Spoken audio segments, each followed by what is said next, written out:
안녕하세요. 살다 보니 제가 즐겨 듣는 사연 채널에 사연을 올리게 되었네요. 이런 경험을 겪어본 것도 처음이지만 안사돈의 행동은 저로선 정말 이해할 수가 없었습니다. 처음 사돈댁과 상견례 할 때부터 기가 좀 세다고 느끼긴 했지만 크게 문제가 될 건 없었는데 제 딸이 결혼을 하고 나서부터 많이 힘들어하는 모습을 몇 번 보게 되었습니다. 그래서 걱정이 많았었는데 결국 일이 터지고 말았었죠. 딸이 어느 날 갑자기 전화 한 통 없이 저희 집에 찾아왔었어요. 결혼한 지 몇 달 만에 벌어진 일이라 저도 너무 당황스러웠어요. 이유를 물어보니 안사돈이 불러서 사돈댁을 가게 됐는데 음식을 잘하지 못한다고 만든 음식들을 전부 다 엎었다는 어이없는 말을 듣게 되었습니다. 긴장을 하다 보면 실수도 할 수 있고 결혼한 지 몇 달밖에 안 됐는데 서툰 게 당연한 걸 안사돈은 그걸 마음에 들어하지 않았다는 이유가 저를 화나게 만들었고 결국 전화를 해서 목소리를 높이게 되었네요. 사돈, 제 딸이 지금 저희 집에 왔는데 사돈댁에 있었다면서요? 대충 상황을 듣긴 했는데 사돈이 제대로 설명을 해주셔야 할 것 같은데요. 제가 지금 너무 당황스럽네요. 전화해도 안 받길래 어디 갔나 했는데 벌써 거기로 달려갔어요? 애도 아니고 저런 걸 며느리로 받아들여야 하는 제가 훨씬 더 답답하네요. 그래서 무슨 말을 듣고 싶은 건데요? 제가 한 소리 했다고 바로 전화하시는 것도 문제가 있는 거 아닌가요? 저희 집안 며느리가 되기 위해 들어왔으면 감수해야 되는 건 당연한 거잖아요. 저는 똑 부러지지 않는 건 절대 못 봐요. 이제 막 사돈댁의 며느리가 된 건데 좀 더 넓은 마음으로 받아주실 순 없으신 거예요? 좋던 싫던 며느리로 받아들여 주셨고 가족이 된 건데 얼굴 붉혀서 좋을 거 없잖아요. 사돈, 말 참 웃기게 하시네요. 그럼 사돈께서는 며느리 교육은 시키고 보내셨나요? 준비가 하나도 안 되어 있어서 너무 답답한 마음에 한 소리 했습니다. 그게 잘못된 건가요? 몸만 들어오면 며느리가 되는 건 아니잖아요. 저희 집안에 들어왔으면 어느 정도 요건에 충족이 될 수 있을 정도의 자격은 갖춰야죠. 제가 잘못한 건 전혀 모르겠는데요. 안사돈은 지금 자신이 어떤 잘못을 하고 있는지 전혀 모르고 있는 것 같아 보였어요. 제 딸이 현관문을 열고 들어왔을 때 서럽게 우는 모습을 본 건 살면서 처음 봤었기 때문에 저도 안사돈의 태도에 화가 머리끝까지 차오르고 말았었죠. 해결되지 않을 것 같은 대화는 계속해서 이어졌고 목소리만 점점 높아지고 있었습니다. 그리고 그 사이 사위가 저희 집에 찾아왔고 안색이 좋지 않은 얼굴로 저에게 인사를 했네요. 그래서 대화가 통하지 않았던 사돈과는 전화를 끊었고 제 앞에 서 있는 사위를 보면서 한소리하게 되었습니다. 자네, 내 딸을 데려갈 때 뭐라고 그랬나? 절대 눈물을 흘리지 않게 해주겠다는 말을 들은 것 같은데. 그런데 지금 내 딸과 결혼한 지 며칠 됐다고 이렇게까지 서럽게 우는 거야? 장모님, 정말 죄송합니다. 제가 할 말이 없습니다. 저희 어머니께서 점심을 함께 하자는 말에 아무 생각 없이 갔던 건데 일이 이렇게까지 커질 줄 정말 몰랐네요. 어머님, 정말 너무하신 거 아니야? 나도 처음으로 어머님 옆에서 시키는 대로 음식을 만들어 본 거였고 워낙 말투도 억세시고 다그치시듯 말을 하시니까 나도 모르게 실수가 나오는 건데 그런 모습 하나도 좋게 넘어가지 않으시는 어머님의 모습을 보고 나도 정말 너무 서운했고 실망스러웠어. 그런데 정작 어머님은 무슨 잘못을 하셨는지 모르시잖아. 딸은 안사돈의 행동에 많이 서운해하는 듯 보였고 저 또한 이해할 수 없는 행동들 때문에 화가 많이 올라온 상태였어요. 저는 사위에게 이런 식으로 안 좋은 관계를 계속해서 유지할 생각이면 제 딸을 사돈댁에 보내지 않겠다는 말을 하게 되었고 사위는 앞으로 최대한 조심하겠다며 안사돈의 잘못을 사위가 대신 용서를 구하게 되었네요. 어느 정도 시간이 지나니 저도 그렇고 딸 또한 진정이 되긴 했지만 기분은 여전히 좋아지지 않았습니다. 그리고 이 사실을 뒤늦게야 알게 된 남편도 표정이 좋지 않았네요. 몇 달 만에 이런 사태가 벌어질 거라곤 전혀 상상하지 못했었는데 상견례 할 때 몇 번 대화를 나눴었던 불안한 느낌이 빗나가지 않았다는 게 제 마음을 너무 아프게 만들었습니다. 남편은 사위와 같이 술 한잔 하면서 제 딸을 잘 부탁한다며 다시 한번 상황을 좋게 풀어갔고 제 딸과 사위와의 관계에는 크게 문제가 되지 않았습니다. 사위는 당분간 사돈댁에 가지 않겠다며 저희 부부를 안심시켰지만 언제까지 얼굴을 안 보고 지낼 사이도 아니기 때문에 한참 뒤 대리운전을 불러 돌아간 사위와 제 딸을 보며 한숨을 쉴 수밖에 없었네요. 저는 딸이 돌아간 뒤로 잠 한숨 못 자며 앞으로 어떻게 이런 관계를 좋게 풀어나갈 수 있을지 정말 많은 고민을 하게 되었고 결국 얼굴을 대면하면서 대화를 이어나가는 게 최대한 빨리 해결 방법을 찾을 수 있을 것 같다는 판단을 하게 되었습니다. 그래서 며칠 뒤 안사돈과 자리를 따로 만들게 되었고 약속 장소에서 서로 얼굴을 마주 보면서 진지하게 대화를 이어나가게 되었어요. 결혼식 이후 안사돈과 만나는 건 처음이라서 그런지 많이 어색하고 며칠 전에 있었던 일들 때문에 분위기는 차가웠지만 확실하게 짚고 넘어가야 다음에는 이런 일이 없을 것 같아 제 입장에 대해서 대화를 이어나갔고 안사돈은 반대의 입장을 내세우게 되었죠. 각자의 생각이 다르다 보니 분위기는 안 좋았어요. 저번에도 말씀드렸지만 저희 집에 왔으면 저희 집 룰을 따라야죠. 그러니 쓴소리를 듣는 건 감수해야 되는 부분이라고 생각됩니다. 사돈의 입장을 아무리 내세워도 달라질 건 없어요. 저는 조금도 변함없이 며느리를 대할 거고 그걸 감당하지 못한다면 더 이상 저희 집 며느리가 될 수 없는 거죠. 열을 견디기가 어려우면 부엌에서 나가라는 말이 있잖아요. 제가 왜 며느리 눈치를 봐가면서 비위를 맞춰줘야 하는 거죠?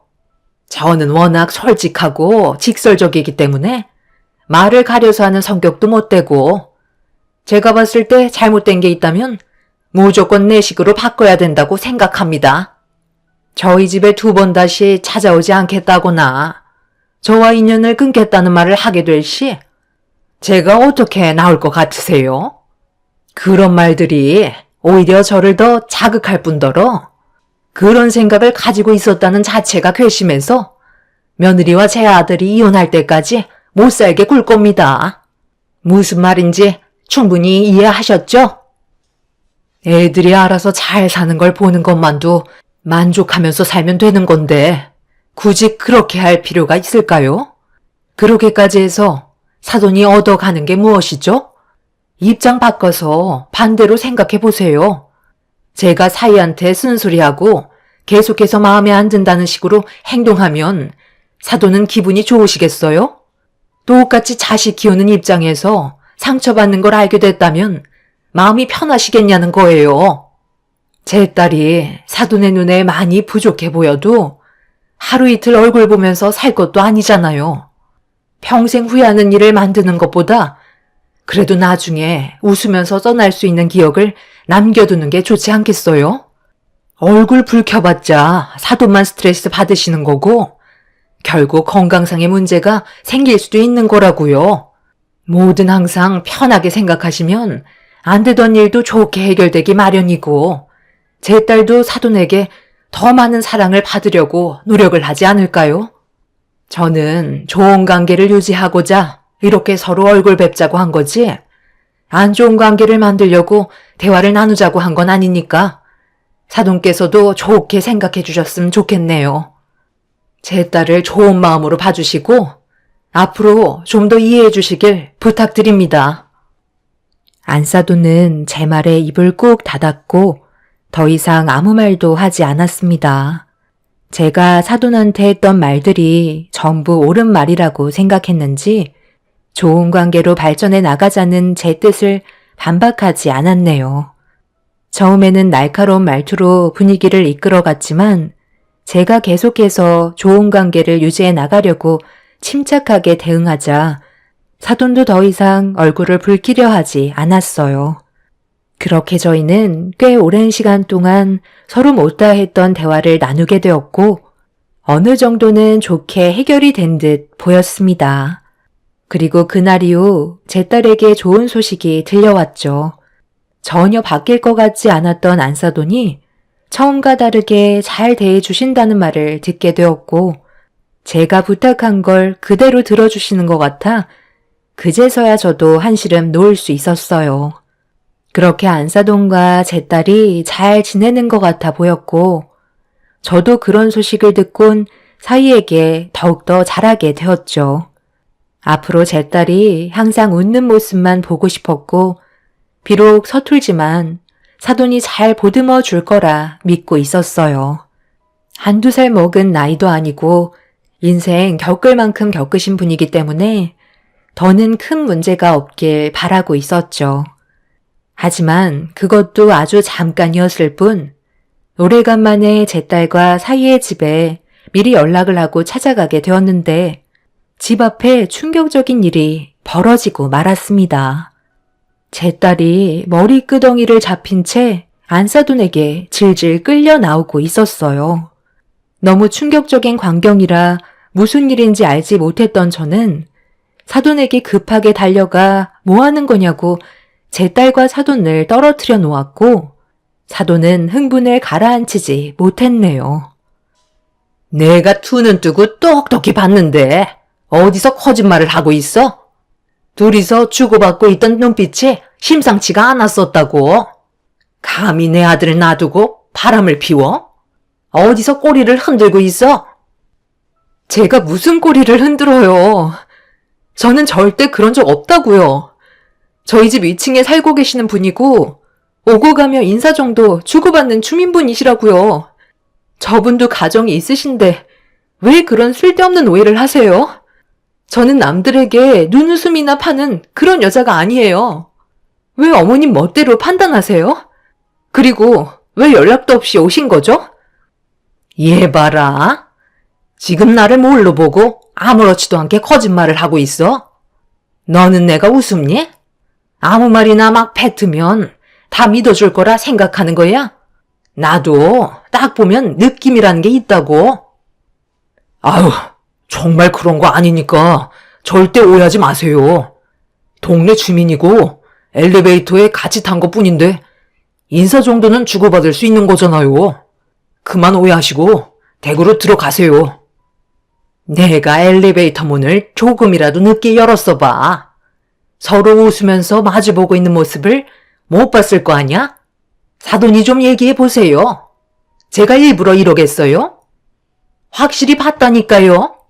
인사를 둘이 마주보고 하나요? 제가 틀렸다고 해도 오해할 만한 행동을 했으니까 일이 이런 식으로 벌어진 거 아니냐고요. 사돈 말씀처럼 며느리를 딸처럼 생각하고 잘 지내보려 했는데 저는 그렇게 하지 못할 것 같네요. 바람 피우는 장면을 본 이상 제 아들과의 결혼 생활 더는 이어나가지 못할 것 같습니다. 하루빨리 정리해 주시고 잘못한 부분에 대해서 위자료 토해내시면 될 것 같네요. 어디서 누굴 속이려 들어? 분명히 얘기하는데 당장 이혼 준비하고 내 아들 집에 2번 다시 얼쩡거리지 마라. 흥분을 가라앉히지 못하고 있는 안사돈을 보고 있는데 너무 어이가 없어서 말도 제대로 나오지 않고 있었어요. 딸은 억울하다면서 눈물을 흘리고 있었고 동네 주민도 난감한 듯 안사돈을 이상하게 바라보고 있었습니다. 그 사이 사위는 먹을 걸 사가지고 왔는지 양쪽 손에 무언가를 들고 오다가 머리가 헝클어진 제 딸을 보며 급하게 달려왔고 안사돈은 사위를 보더니 흥분을 감추지 못하면서 제 딸이 바람을 피웠다는 어이없는 말을 늘어놓기 시작했고 다른 사위한테 오해라며 자초지정을 설명하기 시작했고, 저 또한 사돈에게 문제가 있다며 일방적으로 제 딸을 바람 피운 여자로 몰고 가는 사돈의 행동에 언성을 높이며 화를 내고 말았어요. 일이 커지자 동네 사람들은 전부 다 구경하려고 몰려들었고, 사위는 바로 위층에 살고 있는 주민의 말을 듣더니 경비실로 가서 확인을 해보면 될 것 같다는 결정을 내리게 되었습니다. 그렇게 저희들 모두 관리사무소를 찾아가게 되었고, 사위는 관리자에게 부탁을 해서 CCTV를 확인할 수 있게 되었어요. 그렇게 엘리베이터에 발생된 장면을 확인하게 되었고, 제 딸이 먼저 올라탄 뒤에 문이 닫히려는 순간 위층의 남자가 손짓을 하는 장면에 딸이 엘리베이터 문을 열어주면서 인사를 주고받고 있었습니다. 한 건물에 사는 주민이라면 당연한 장면이었고, 위층에 살고 계신 주민분은 감사하다는 인사를 건네고 있는데 문이 닫히려던 찰나 그걸 안사돈이 보게 되었던 거였네요. 그런데 그걸 보고 혼자 오버해서 오해를 하게 되었고, 별거 없는 장면이라는 걸 알게 된 사위는 얼굴이 붉어지더니 동네가 떠나갈 정도로 난리를 치기 시작했어요. 안사돈은 오해할 수도 있는 거 아니냐며 그 자리를 회피하려 들려하길래 제가 팔을 붙잡았네요. 제대로 상황 파악도 하지 않으시곤 무턱대고 머리채 잡는 게 상식적으로 맞는 일인 거예요? 뭘 잘못하셨는지 뻔히 하시면서 어딜 가려고 하시는 거죠? 지금 당장 제 딸에게 사과하세요. 배운 사람이라더니 교양이라곤 전혀 찾아볼 수 없는 행동이었네요. 지금 이 자리에서 사과하지 않으시면 저도 이 문제에 대해서 그냥 넘어갈 수는 없습니다. 충분히 오해할 만한 장면인 건 맞잖아요. 저도 너무 흥분한 나머지 침착함을 유지하지 못한 건 있었지만 그렇다고 제가 며느리한테 사과할 이유는 없는 거죠. 그 장면을 제가 안 봤다면 이런 일이 있었겠어요? 여자는 항상 조심하고 또 조심해야 된다고요. 평소에도 웃음이 해프니까 그런 것들이 제 눈에 거슬렸었나 보네요. 먼저 들어가 보겠습니다. 연락도 하지 않고 도대체 여긴 왜 오신 거예요? 도대체 이 사람이 뭐가 마음에 안 들어서 이 난리를 치는 거냐고요? 제가 정말 두 번 다시 엄마 얼굴 안 봤으면 좋겠어요? 방금 어머님이 저한테 하신 행동을 보면 그동안 저를 어떻게 생각하셨는지 충분히 알 수 있었네요. 저는 오늘 일을 절대 잊지 않을 거고요. 다시는 어머님 얼굴도 보고 싶지 않아요. 그리고 지금 저한테 당장 사과하세요. 잘못한 것도 없는데 제가 왜 머리채를 잡혀야 하는 거죠? 저희 모두가 안사돈을 압박하자 꼬리를 내린 안사돈은 제대로 들리지도 않는 목소리로 제 딸에게 미안하다는 말 한마디 하곤 서둘러 그 자리를 벗어났지만 저는 그날의 일을 절대 잊을 수 없었고 그냥 넘어갈 문제가 아니라고 생각돼 법적인 절차를 밟아야 할지 고민을 하고 있었습니다. 결국 저희 남편과 사돈어른의 귀에까지 들어가게 되었고 양가 집안은 난리가 나게 되었죠. 결국 사돈어른이 직접 안사돈을 끌고 저희 집에 찾아오셨고 그제서야 제대로 된 사과를 받을 수 있었습니다. 사돈어른께선 제 딸에게 정말 미안하다며 몇 번이고 저희 가족에게 용서를 구했고 진심으로 사과를 하시자 딸도 어느 정도는 진정이 되었는지 더 이상 아무 말도 하지 않았습니다. 그날 사돈어른께 안사돈의 행동에 대해 얘기하면서 제 딸이 많이 힘들어하고 있어서 사돈댁에 찾아뵙는 건 당분간 어려울 것 같다고 설명하게 되었어요. 안 좋은 인연과 엮이게 돼서 계속 악재가 뒤따르니 저는 사위를 따로 부르게 되었습니다. 아무래도 제 딸과 안사돈이 서로 맞지 않는 부분들이 너무 많은 것 같아 보였고 이런 생활이 반복되다가는 언젠가는 분명 둘 중 하나는 정말 큰일이 생기게 될 것 같은 느낌이 들었어요. 그래서 사위한테는 앞으로 평생 제 딸과 안사돈이 서로 얼굴을 마주하는 일은 없었으면 좋겠다고 부탁을 하게 되었습니다. 사위도 이미 어느 정도 생각하고 있었는지 제 말에 거부감을 나타내지 않았어요. 그렇게 한바탕 난리가 난 사건은 마무리가 되었고 딸이 받았던 상처는 좀처럼 아물지 못하고 있었습니다.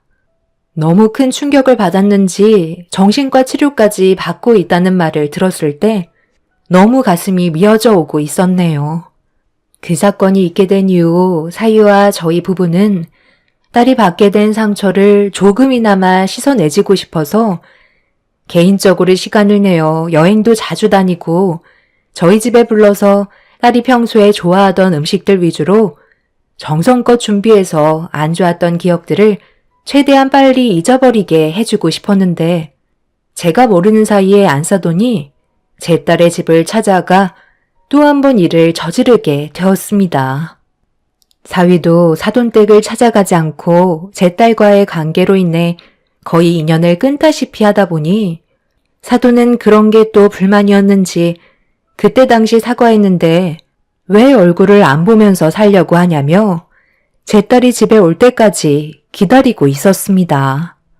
사위가 제 딸보다 1시간 정도 늦게 퇴근하는 걸 알고 그 틈을 타 집 앞에서 기다리고 있었던 것 같아 보였어요.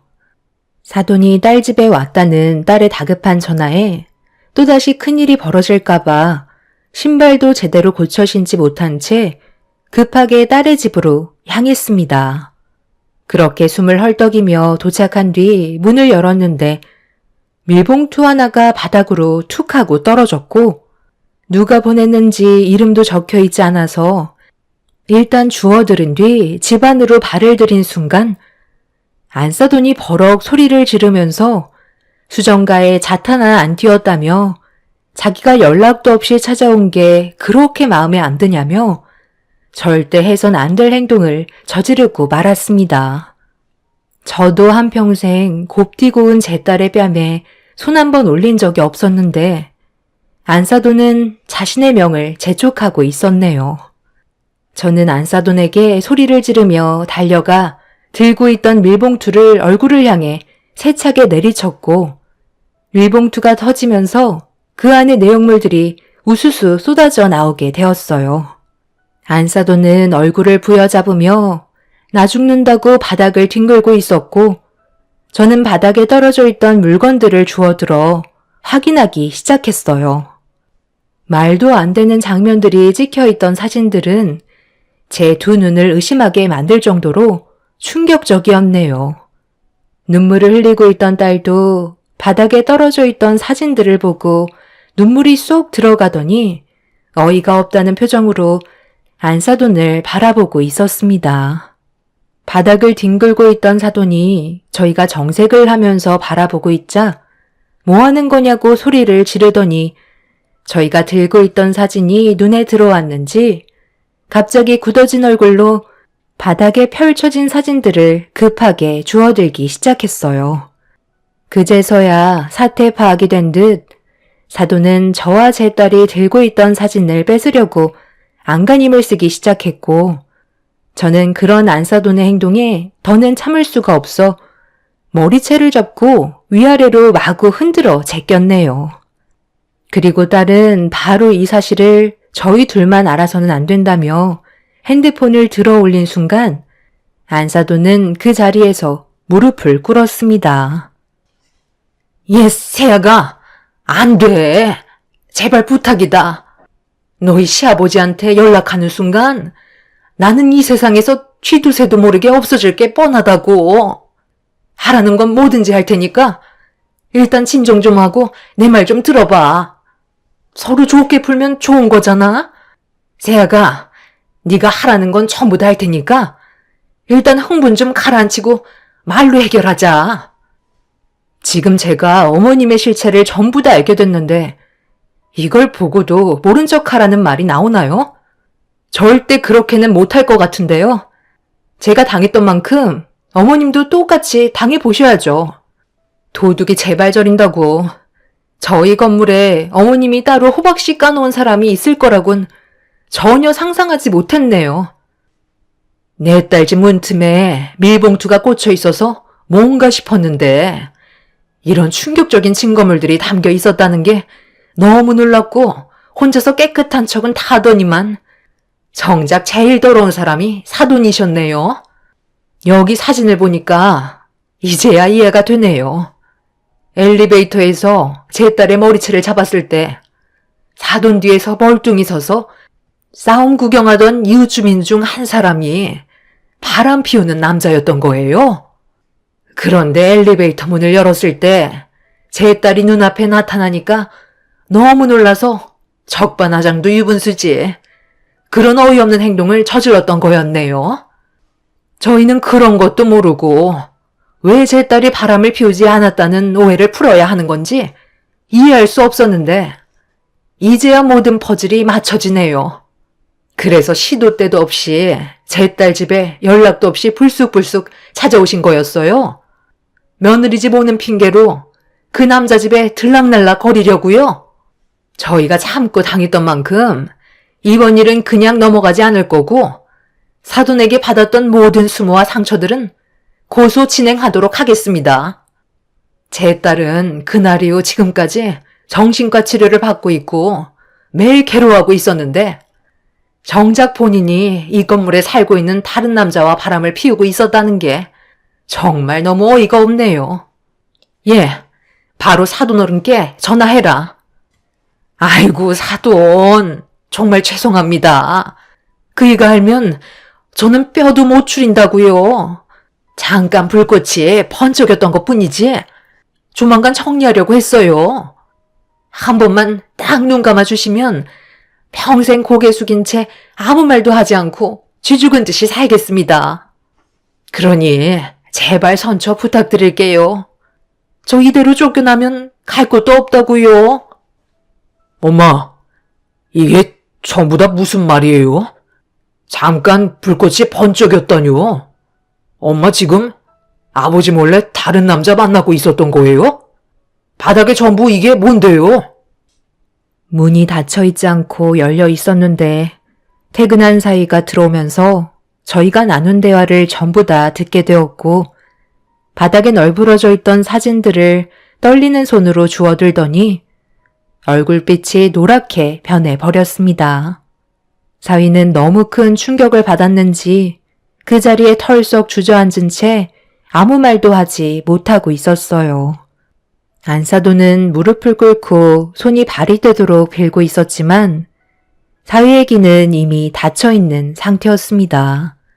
오열을 하며 절대 사돈 어른이 이 사실을 알면 안 된다고 했지만 사위는 눈을 감을 수 있을 정도의 상황은 아닌 것 같다며 다리를 잡고 애원하고 있던 사돈의 팔을 뿌리친 뒤 사돈 어른께 전화를 걸게 되었네요. 결국 이 사실은 사돈 집구석을 초토화되게 만들었고 사돈 댁은 끝끝내 이혼을 선택하게 되었습니다. 그리고 같은 건물에서 안사돈과 바람을 피우고 있던 그 사람은 어디로 갔는지 금세 도망가서 자취를 감춘 상태이지만 사돈 어른은 그 사람을 상대로 상간남 소송이 진행 중인 상태이네요. 매일같이 딸의 집에 찾아와서 눈물로 애원하며 하소연하고 있고 만나주지 않는 사돈 어른의 마음을 돌려달라며 정말 잠깐의 실수였다곤 했지만 딸은 그런 사돈을 바라보면서 그동안 자신의 잘못을 조금도 용서해주지 않고 막대한 행동들에 대해 똑같이 경험해봤으면 좋겠다고 더 이상 문도 열어주지 않았습니다. 그렇게 모든 사건이 해결이 되고 나중에 알게 된 사실은 제 딸의 위층에 살고 계셨던 주민분께서 안사돈이 딸의 건물 12층에 반복적으로 드나드는 걸 보고 좀 이상하게 생각했었는데 바람 피우고 있다는 걸 알게 되면서 그 모습들을 전부 다 뒤에서 증거물을 만들어 밀봉투에 담아 제 딸의 집에 두고 간 거였네요. 제 딸은 10층에 거주 중이고 위층 남자는 11층, 사돈의 상간남은 12층에 거주 중이었죠. 남의 집안 일이기 때문에 바람 피우는 장면까지만 도와준 거였고 저희는 위층에 살고 계신 주민분께 몇 번이나 감사하다며 고개를 숙였습니다. 지금 현재 양가 집안엔 평화가 찾아왔고 이제야 한숨 돌릴 수 있게 되었네요. 한 사람의 잘못된 행동이 많은 사람에게 피해를 주게 될 거라곤 꿈에도 몰랐습니다. 사도는 자신이 힘들게 일궈온 가정에 두 번 다시 발을 들이지 못할 테고 남은 인생 평생 혼자 외롭게 살다가 자식 얼굴 못 보고 손주 한번 안아볼 수 없는 삶을 살게 되겠네요. 앞으로 마주치는 일이 없었으면 좋겠습니다. 제 사연 들어주신 분들, 오늘 하루도 가족분들과 행복한 시간 많이 만드시길 바랍니다. 감사합니다. 안녕하세요. 저는 얼마 전에 결혼식을 앞두고 파혼을 하게 된 30대 중반 여자입니다. 컴퓨터 앞에 앉아 글을 쓰는 지금도 예비 시댁이 그때 당시 왜 그런 행동들을 했는지 도저히 이해가 되지 않아 사연을 신청하게 되었습니다. 결혼한 예비 신랑과는 3년 정도 연애를 했어요. 그동안 살면서 많은 남자를 만나본 건 아니지만 그래도 이 사람은 평생을 함께 해도 괜찮을 것 같다는 느낌이 들었고 결혼까지 약속을 하게 되었죠. 당연히 예비 시댁 식구들 또한 좋은 사람들일 줄 알았는데 그건 생각과 전혀 다른 방향으로 흘러갔어요.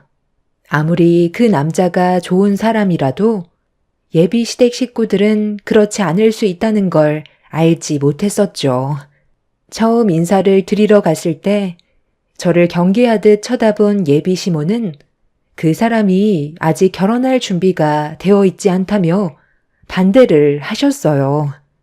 처음 얼굴을 보는 자리에서 다른 거 다 제쳐두시고 첫마디가 결혼을 반대한다고 했을 때 머릿속이 하얗게 변해버려 아무 말도 할 수가 없었습니다. 서로가 얼마나 사랑하고 진지하게 만나왔었는지 설명도 드리기 전에 단칼에 거부하신 예비 시모의 모습에 저에 대해 뭔가 오해를 하고 계신 게 있는 것 같아 최대한 침착하게 정신을 부여잡고 왜 결혼을 반대하시려는 건지 이유를 여쭤보게 되었죠. 거실에 둘러앉은 예비 시댁 식구들은 무슨 말이 나올지 전부 다 시모의 입을 쳐다보았고 저를 바라보시며 꺼낸 첫마디는 제가 너무 어리다는 거였어요. 30대 중반이면 먹을 만큼 먹은 나이고 어떻게 보면 홍기까지 지난 나이인데 저를 왜 어리다고 하는지 이해를 할 수가 없었습니다. 예비 시모가 저를 20대 중반으로 잘못 알고 그런 말을 하신 것 같아 30대 중반이라며 다시 말씀드리자 예비 시모는 알고 있다면서 그 사람은 저보다 더 능력 좋은 여자를 만나야 된다고 저 말고도 결혼을 반대한 여자가 더 있었다는 말을 꺼내셨어요. 내 아들이 워낙 인물이 좋아서 여자들이 많이 따르긴 하는데 지금까지 만족할 만한 며느리감이 나오지 않아 저 나이 먹을 때까지 결혼을 반대했었다. 내 아들을 그동안 어떻게 키웠는데 형편없는 여자에게 넘겨줄 수는 없잖아. 그래서 좋은 배우자감을 만들어주려고 선두 몇 번 봤었는데 전부 마음에 안 들었거든. 아름씨도 내가 생각하는 그릇에는 많이 부족해 보여서 반대하는 것뿐이니 너무 서운해하지 말고 내 아들 심심하지 않게 옆에서 좋은 여자가 생기기 전까지 연애만 해줬으면 좋겠어. 내가 왜 아름씨 보고 나이가 어리다고 한 줄 알아? 대체적으로 40대 넘어가는 여자들의 집안이 재력이 좋거든. 일이 바빠서 연애 경험도 없이 죽어라 일만 해왔으니 돈이 집안에 차고 넘치겠지. 그리고 내 아들보다 나이가 많아야 이해심이 넓고 뒤에서 챙겨주지. 연하는 바라는 것만 엄청 많아서 데리고 살다 보면 내 아들이 지쳐버릴 것 같거든. 그리고 강남에 산다고 했나? 요즘 개나 소나 전부 다 강남에 사는데 그 안에서도 제대로 된 급과 내 아들이 연결돼야지. 아름씨 집안 정도는 우리 집에 몇 번이나 왔다 갔었다고. 원래 결혼이라는 게 내 마음대로 되지 않는 거 알지? 우리가 지금은 이런 곳에서 어쩔 수 없이 살고 있지만 우리 가족도 한때 잘 나갔었단다. 그러니 가진 건 없어도 이미 눈은 높아져 있기 때문에 재기할 수 있는 발판을 만들기 위해서는 능력 좋은 며느리를 들여와야 하거든. 돈 쪽으로만 너무 보는 것 같기는 하지만 결혼도 또 하나의 사업 아니겠어? 자네한테는 미안하지만 내 아들의 결혼이 우리 가족 모두의 생계가 달린 문제라 신중할 수밖에 없거든. 서로의 입장을 존중해주면 좋을 것 같은데 그렇게 해줄 수 있지? 무슨 말을 해야 될지 모르겠더라고요. 시부와 시모는 저와 그 사람의 결혼을 반대하는데 같은 의견을 내세우셨어요. 제가 난처해하자 옆에서 남자친구가 저에 대해 좋은 말을 해줬지만 그걸로는 예비 시부모의 마음을 돌릴 수는 없었습니다. 사랑하는 사람과 한평생 함께하고 싶었는데 그것도 제 마음대로 되지 않는다는 현실에 너무 마음이 안 좋았어요. 예비 시댁에 더 있어봤자 해결되는 건 아무것도 없을 것 같아 좋지 않은 감정을 가지고 나오게 되었습니다. 저를 급히 뒤따라오던 그 사람은 아무 말 없이 뒤를 따라오길래 좀 전의 상황들이 너무 황당하고 어이가 없어서 가던 길을 멈추고 뒤돌아서서 결국 한마디 하고 말았습니다. 내가 뭐가 부족해서 이런 말을 들어야 되는 건데? 솔직히 터놓고 얘기해서 자기랑 나랑 같이 살 집 준비되어 있어? 지금 다니는 회사에서 받는 월급으로 앞으로 안정적인 결혼 생활도 힘든 마당에 어떻게 나한테 그런 말씀을 하셔? 자기 하나 보고 결혼 생각까지 했던 내가 너무 생각이 짧았던 것 같아. 나도 우리 부모님이 저렇게 나오실 줄 몰랐어. 일단 얼굴 보고 대화하는 게 좋을 것 같다고 하셔서 나는 당연히 우리 결혼을 허락받을 수 있다고 생각했거든.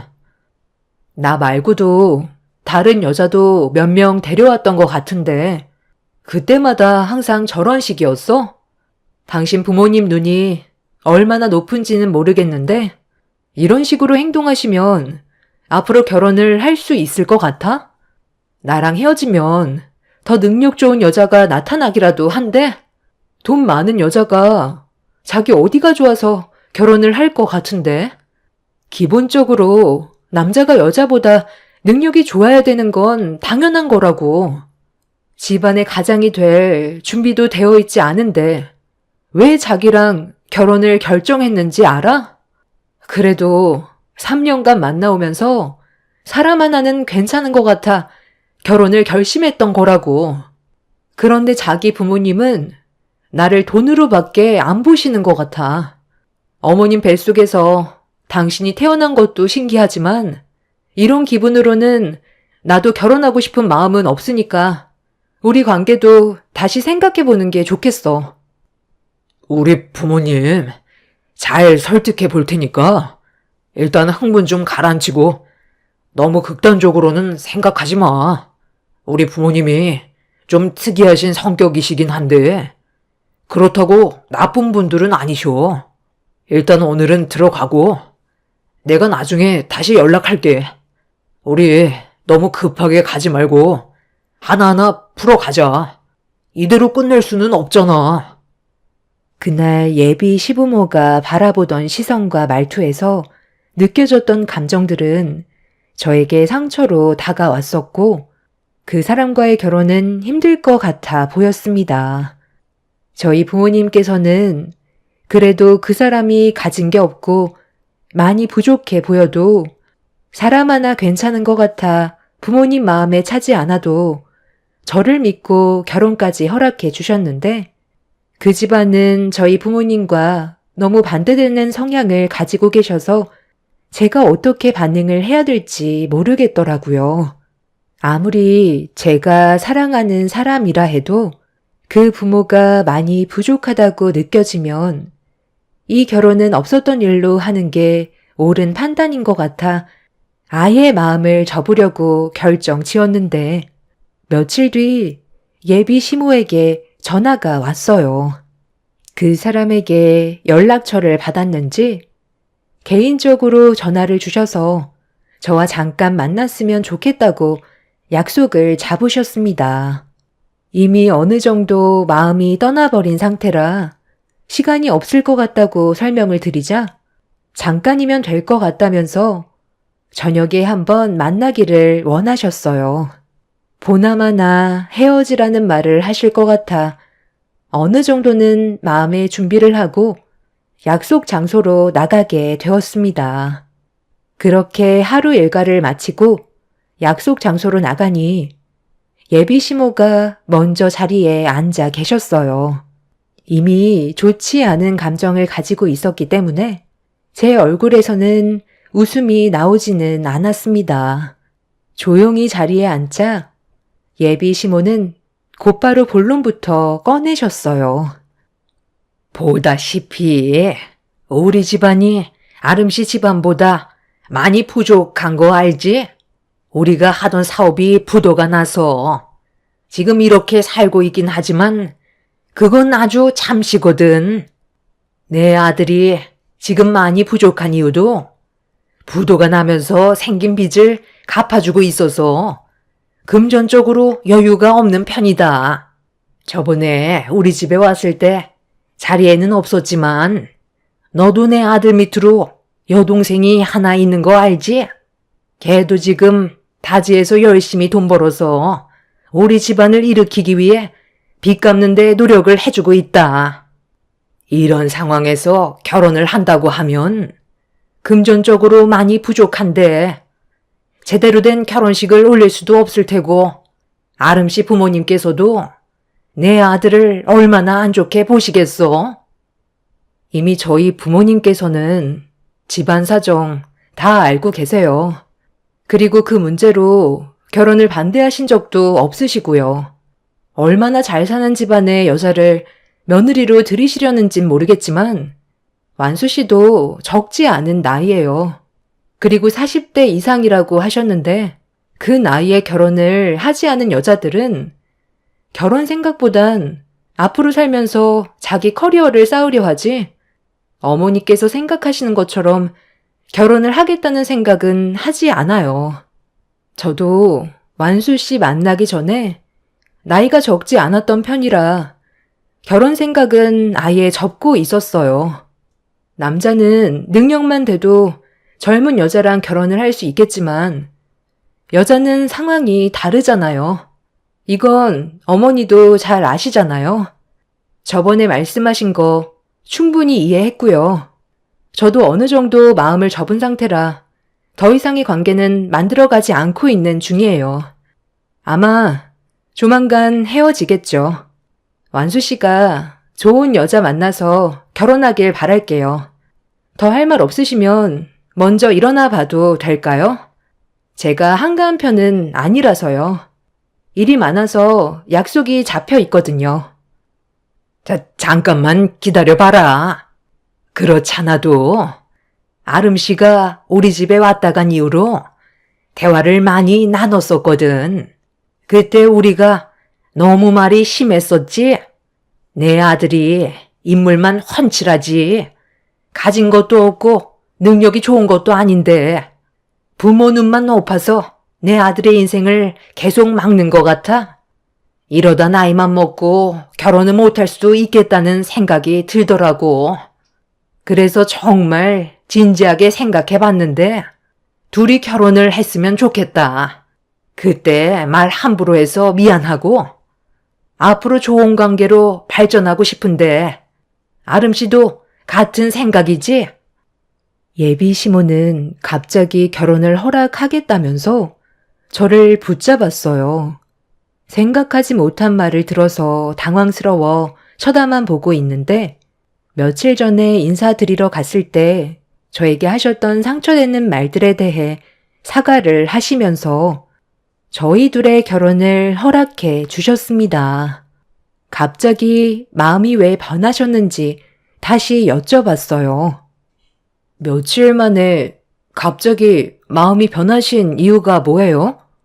저보다 더 능력 좋은 여자와 결혼시키겠다고 하셔놓고 갑자기 마음이 바뀌셨다니 많이 당황스럽네요. 사람의 마음이야. 원래 뒤돌아서면 바뀌고 그러잖아. 지금까지 내 아들이 만나왔던 여자들 중에 아름 씨가 제일 인물도 좋고 성격도 좋은 것 같아서 허락해 주기로 결정하게 된 거지. 별거 없어.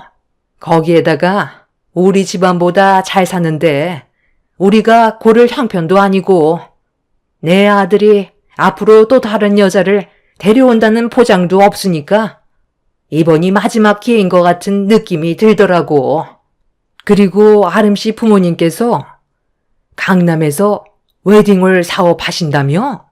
그리고 부모님 밑에서 일을 하고 있고 결혼식 비용도 절약할 수 있으니 얼마나 좋아? 우리 아들이 워낙 말을 잘 안 해서 아름 씨 집안이 얼마나 대단한지 모르고 있었거든.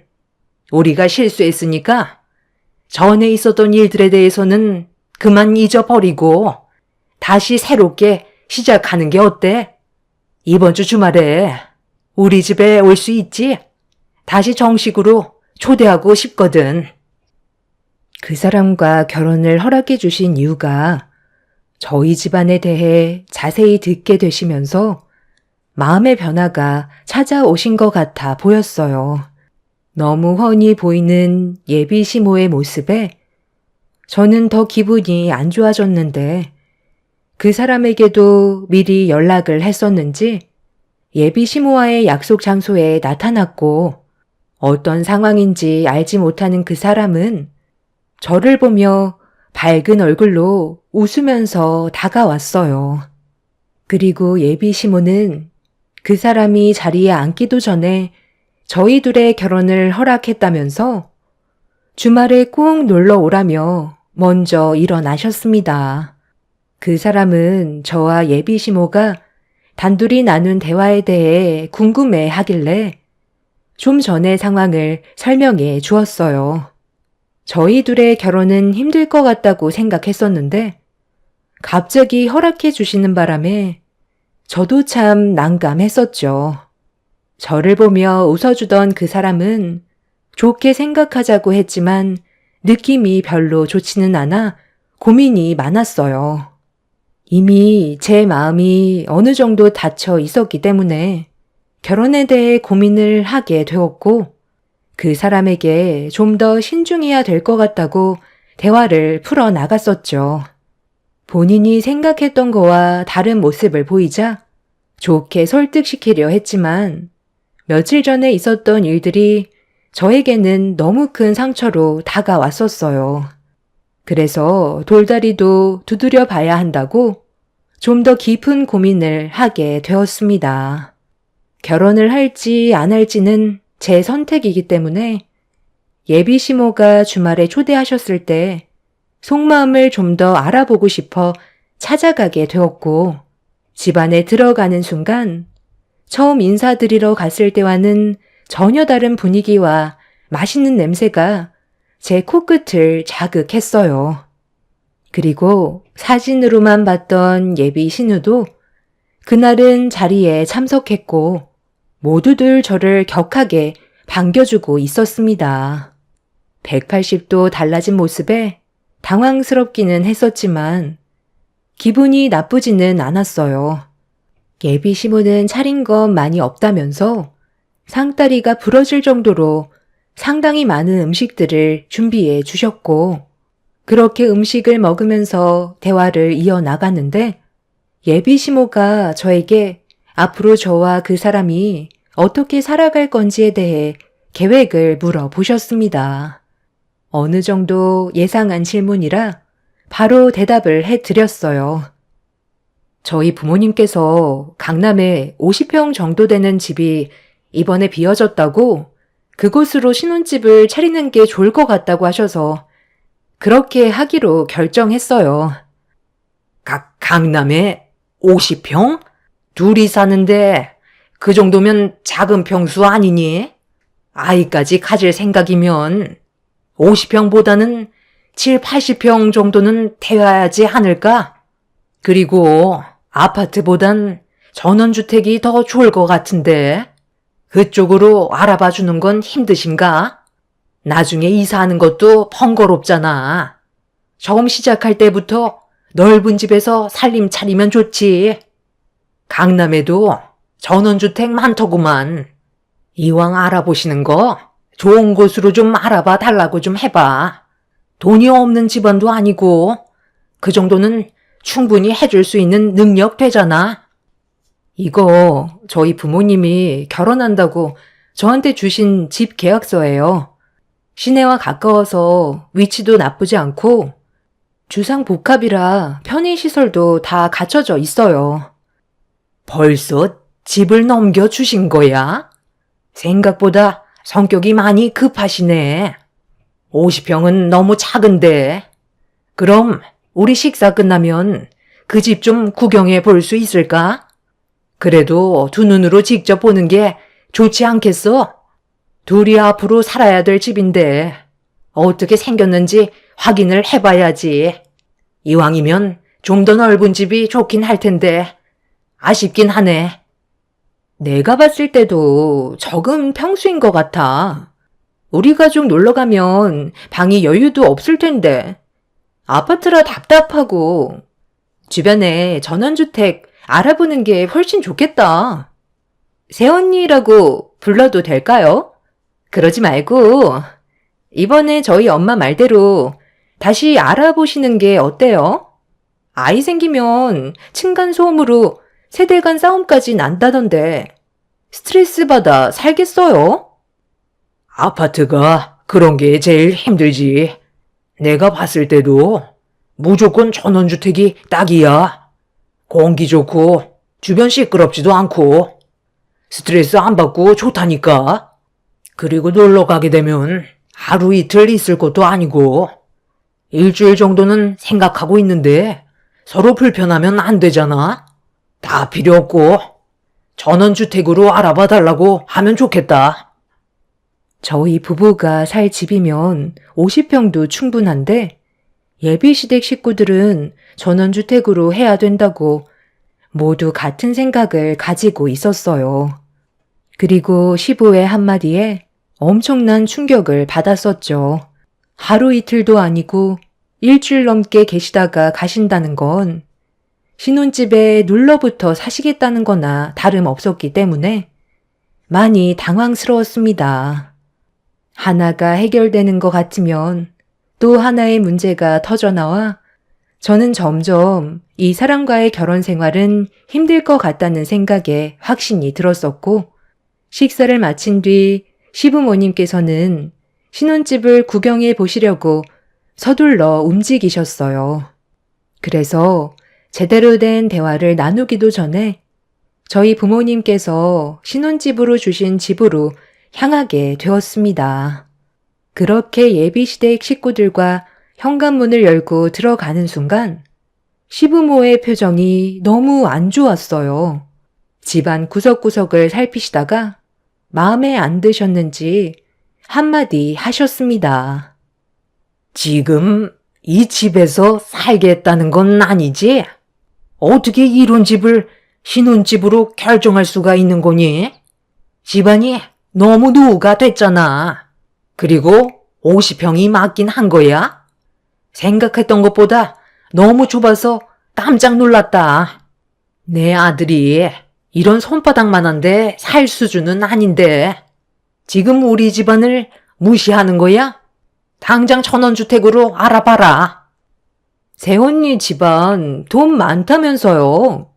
이 집은 그냥 처분하고 우리 엄마 말대로 전원주택으로 알아봐요. 아파트가 너무 노후돼서 사는데 어려움이 많을 것 같은데. 강남에도 이런 형편없는 집이 있긴 하구나. 외곽 지역에 세워진 아파트들이 훨씬 잘 빠졌네. 오빠가 세원이한테 강하게 얘기 좀 해봐. 왜 아무 말도 안 하는 거야? 이건 우리 집안을 무시하는 거지. 그러니까 내가 솔직하게 얘기하라고 했잖아. 여기에서 어떻게 같이 살아? 이번 상견례 할 때 내가 확실하게 얘기하마. 어떻게 솔직하게 얘기해요? 우리 가족이 한꺼번에 들어와서 산다고 하면 아름이가 좋아하겠어요? 저도 입장이라는 게 있잖아요. 가진 것도 없이 몸만 가는 건데 얼마나 눈치가 보이는지 아세요? 둘이 사는데 50평이면 가분한 거라고요. 저희 둘이 살 거니까 들어올 생각 하지 마세요. 그래서 아까부터 전원주택으로 알아보라고 하셨던 거야? 우리 둘이 사는 게 아니라 한 집에 다 같이 살 생각을 가지고 있었기 때문에 이 집을 작다고 하신 거였어? 우리 집이 보다시피 너무 작잖아. 20평에서 한 가족이 지내는 게 얼마나 불편한지 아니? 화장실도 한 개라 그동안 어려움이 많았었다. 그런데 네가 이번에 신혼집을 전원주택으로 알아보면 우리도 한 집에서 같이 지낼 수 있을 테고 앞으로 집안일 걱정 없이 내가 다 해줄 텐데 얼마나 편하겠어? 이 집에서 아이까지 낳고 생활하다 보면 50평은 턱없이 부족하지. 그렇게 해줄 수 있지? 내 아들과 결혼하려면 그 정도는 해줘야 하지 않겠어? 그리고 너희 이번 신혼여행 가면 우리도 같이 따라가기로 했다.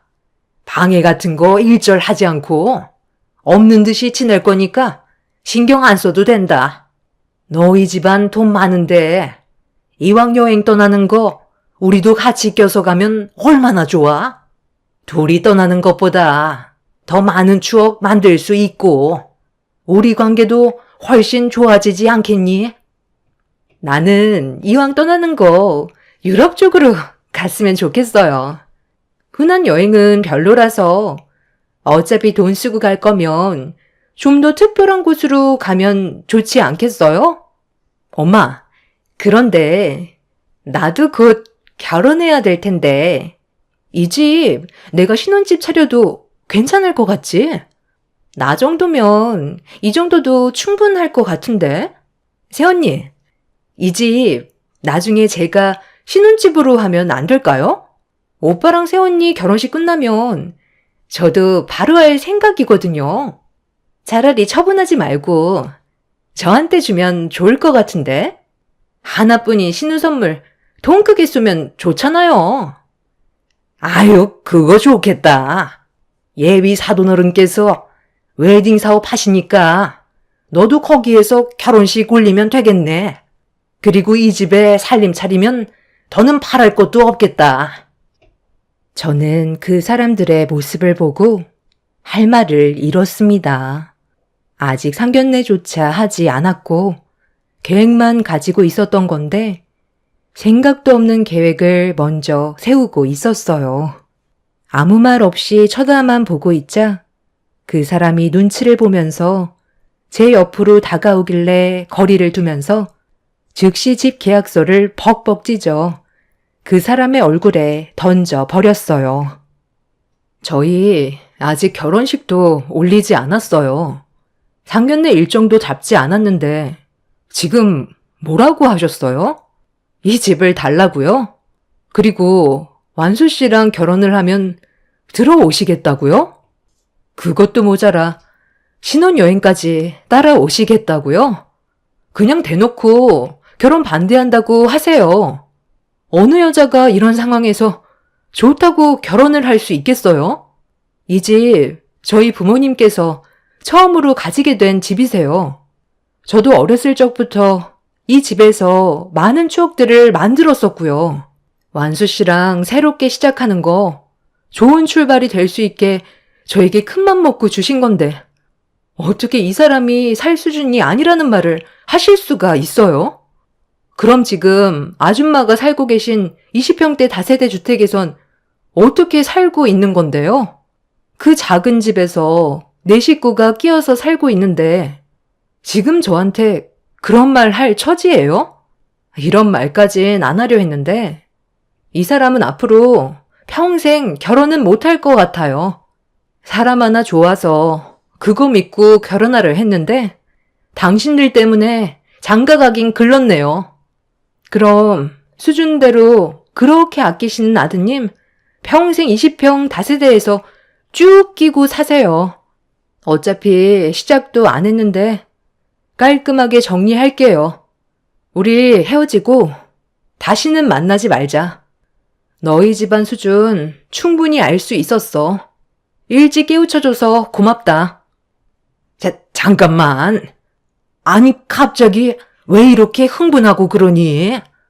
그냥 우리는 생각을 얘기했던 것 뿐이잖아. 아직 시작도 안 했는데 우리가 설마 그렇게까지 하겠니? 농담이었다, 농담. 그냥 웃자고 하는 소리였는데 너무 예민하게 받아들이는 것 같구나. 우리가 너무 입을 함부로 놀렸지? 미안하다.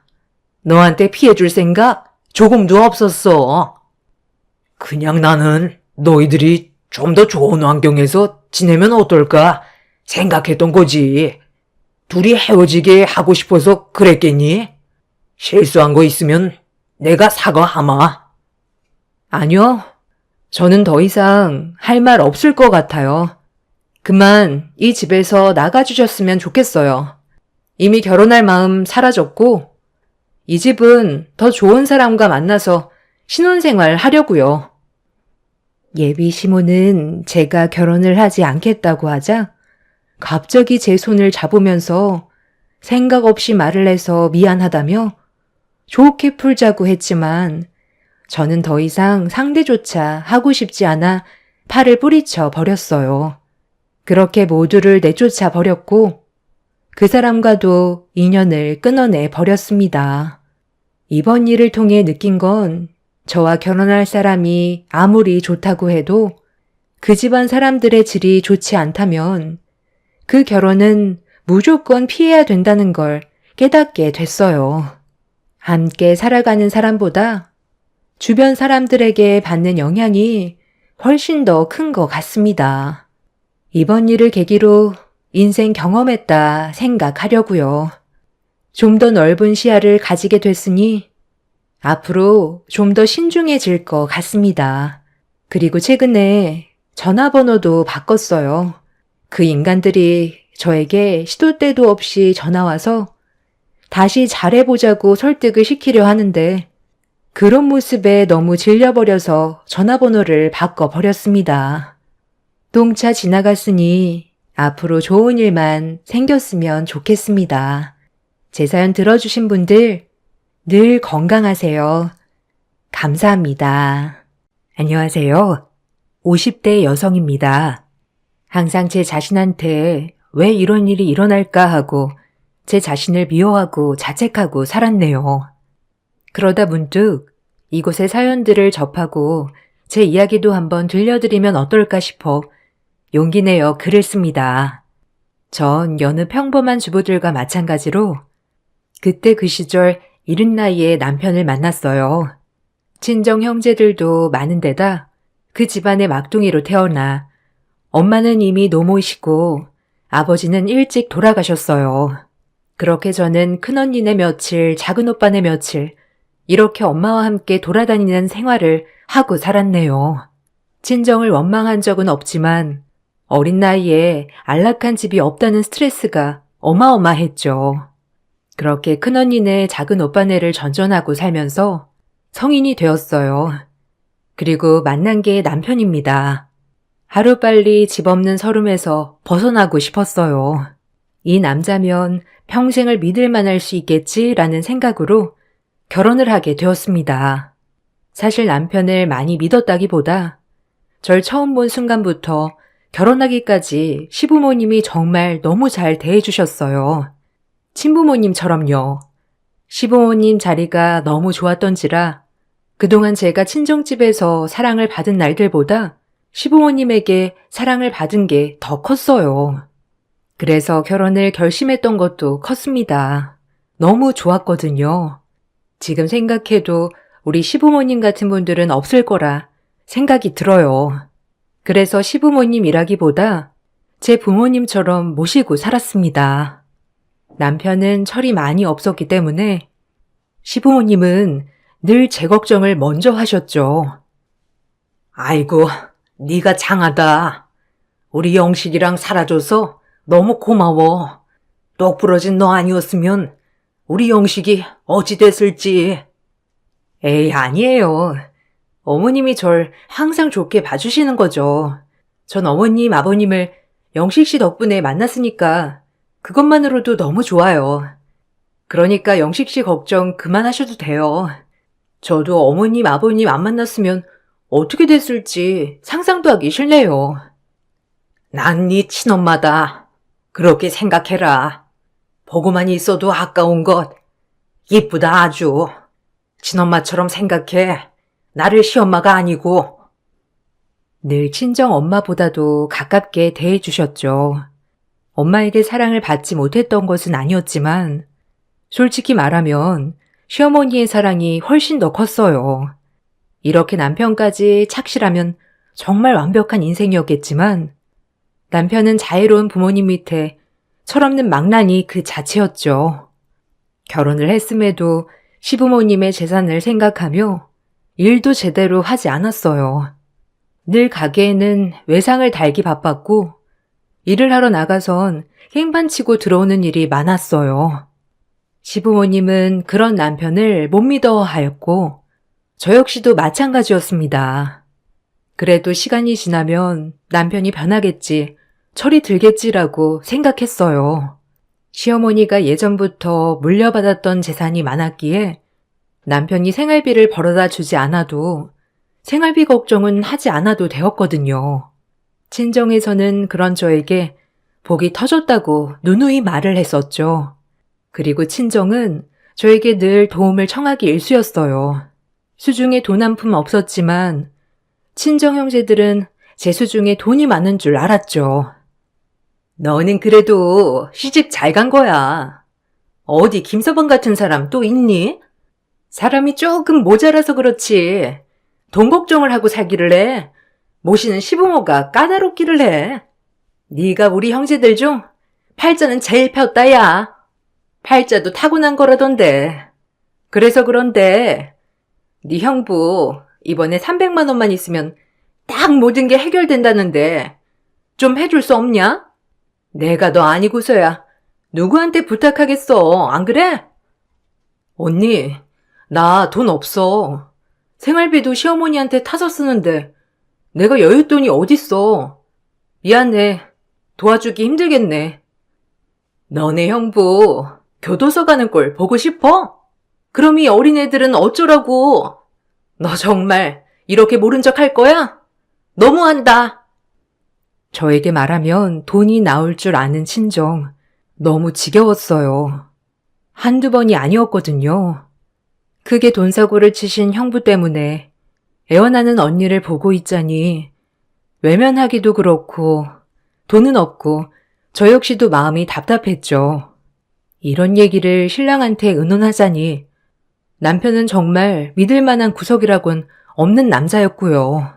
그저 사고만 안 치면 다행이었죠. 하지만 남편이었기에 얘기했어요. 둘째 언니가 급하게 300만 원만 꺼달라고 하는데 혹시 여윳돈 좀 있어? 형부가 큰 사고 치셨나 봐. 자기 돈 없지? 내가 돈이 어딨냐? 너네 집은 하여간 뭐 도움 주는 건 없어도 민폐는 끼치지 말아야지. 네가 알아서 해. 나한테 얘기하지 말고. 민폐라고 했어? 말을 어떻게 그런 식으로 해? 그냥 필요하니까 좀 꺼달라는 건데 남도 꺼주면서 가족인데 말을 그렇게 해야 해? 하, 가족? 너네 가족이 가족이냐? 잘린 식구 주렁주렁. 그때 내가 너한테 첫눈에 반하지만 않았어도. 아유, 내 화근이다. 남편은 역시나 돈이 없다고 하였어요. 돈을 기대한 건 아니었고 그냥 내 마음의 위로나 바랬던 건데 역시나였습니다. 더 이상 대화를 하면 큰 싸움이 날 것 같아 중단했죠. 남편은 외동으로 자랐기에 더욱더 이해하지 못하는 것 같았어요. 하루하루 둘째 언니네 집이 걱정돼요.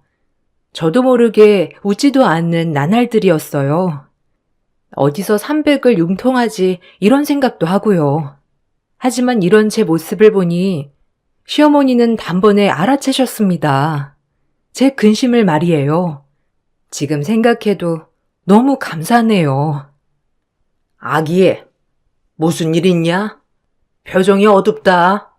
혹시 뭐 나한테 할 얘기는 없고? 고민이 있으면 다 털어놔 보렴, 어? 아니에요, 어머니. 요새 좀 어지러워서 그랬나 봐요. 어머니 신경 쓰지 않으셔도 돼요. 제가 너무 신경 쓰이게 했죠?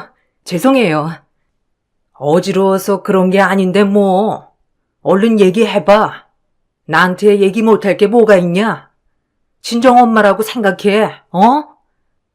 절대 어머님한테는 말을 하지 않으려고 했지만 말씀드렸어요. 그리고 눈물이 터져 나왔습니다. 어느 하나 믿을 곳 없는데 시어머니만이 유일하게 제 말을 들어주셨으니까요. 시어머니는 묵묵히 저를 안아주시곤 그 자리에서 300만 원을 흔쾌히 주셨어요. 전 그 돈을 받고 엉엉 울었네요. 어머님은 갚지 않아도 된다며 이런 일이 있으면 말해달라고 하셨어요. 저에게 가족이니까 어머님도 감사하다고 말이에요. 어머님의 바다 같은 깊은 심성에 또 한 번 감동했습니다. 그리고 다짐했어요.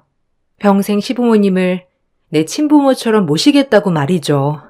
남편이 곁을 많이 내주진 않았지만 시부모님만 있다면 괜찮다고 말이죠. 그렇게 다짐했어요. 300이면 되냐? 혹시 더 필요한 건 아니고? 이런 일이 있으면 앞으로 숨기지 말고 말해. 알겠지? 엄마 속상하다. 감사해요, 어머님. 제가 이 은혜를 어떻게 갚아나가야 할까요? 어머님한테 받은 사랑이 너무 커서 제가 어떻게 해야 할지. 이렇게 옆에 있어주는 것만으로도 됐어. 우리 영식이 옆에 네가 있어서 얼마나 다행인지 몰라. 아들 하나 있는 거라고 금이야 오기야 키웠더니 딱 지밖에 모르거든. 누가 저 꼴 보고 살겠냐? 안 그러냐? 그나마 네가 옆에 있어서 안심이 돼. 고맙다. 시어머니는 제 존재 자체를 고마워하시는 분이었습니다. 그렇게 어머니에게 고마운 마음으로 살아가고 있을 때 아버님이 갑작스러운 병환으로 쓰러지셨어요. 거동도 하실 수 없게 되었고 요양원으로 모시자니 제 마음이 찝찝하여 집으로 모시게 되었어요. 그리고 그때부터 제가 병간호를 시작하였고요. 어머님은 간병인을 모시자고 하였지만 아버님 어머님께 받은 사랑 조금이라도 보답해드리고 싶어 가시는 동안 제가 지극히 모시고 싶었네요. 전 그렇게 병간호를 하기 시작했어요. 몸도 안 좋아지셨는데 치매까지 온 아버님을 케어하는 건 쉽지 않았지만 그래도 제 친정 아버님이라고 생각하며 모셨습니다. 그렇게 병간호에 열중하고 있을 때 제 남편은 점점 밖으로 나돌기 시작했어요. 그리고 그 슬픔은 고스란히 제 몫이 되었죠. 남몰래 눈물을 삼켰어요. 어젠 왜 안 들어왔어? 요즘 외박이 잦은 거 아니야? 아버님 몸도 안 좋으신데 어쩜 그리 밖으로만 나돌아? 내 말이 틀려? 짱알짱알 대지 마라. 네가 남자들 사업에 대해서 뭘 알아? 그래도 남자가 뭐라도 해야지. 집에 재산이 있겠다. 돈 대줄 부모가 있는데 어떻게 가만히 있어? 아무것도 모르면 넌 그냥 가만히 있어. 왈가왈부하지 말고 돈 대줄 거 아니면. 무슨 말이 그래? 지금 하고 있는 사업이 어떤 종류인지는 내가 알아야지. 자기 돈 날린 게 어디 한두 번이야? 아무리 어머님이 돈을 다 대주신다고 하지만 그래도 제대로 해야 할 거 아냐. 아들 하나인데 어머님 마음이 어떻겠어? 그러니까 정신 좀 차려. 지금 아버님 몸도 안 좋으셔. 너보다 내가 우리 엄마 아빠 더 잘 챙겨, 알아? 그래봤자 네가 며느리지 뭐 별거 있냐? 넌 남이야. 그냥 집에서 아버지나 잘 모셔. 내가 미쳤지. 당신 같은 남자 뭐 볼 거 있다고 결혼을 하다니. 어머님 아버님 아니었으면 넌 진짜 바로 이혼감이야. 알아? 남편은 제가 저렇게 말을 해도 늘 무시하였죠. 항상 바깥 생활을 중시하던 남편이었기에 아버님이 아프셔도 신경 쓰지 않았어요. 그런 저는 남편이 밖으로 돌았지만 아버님을 모셨어요. 그런 저에게 어머님은 정말 미안해 하셨지만 그동안 주신 사랑이 너무 컸기에 당연한 도리라고 생각했고요. 그렇게 아버님의 대소변까지 받아내며 병간호를 했습니다. 그리고 아버님은 제 손에서 눈을 감으셨죠. 친정 아버지가 돌아가신 것만큼 슬펐어요. 그리고 어머님은 저에게 또 한 번 고마워하셨고요. 고맙다, 에미야. 네가 잘 모셔준 덕분에 네 아버지 집에서 편하게 쉬다 돌아가셨어.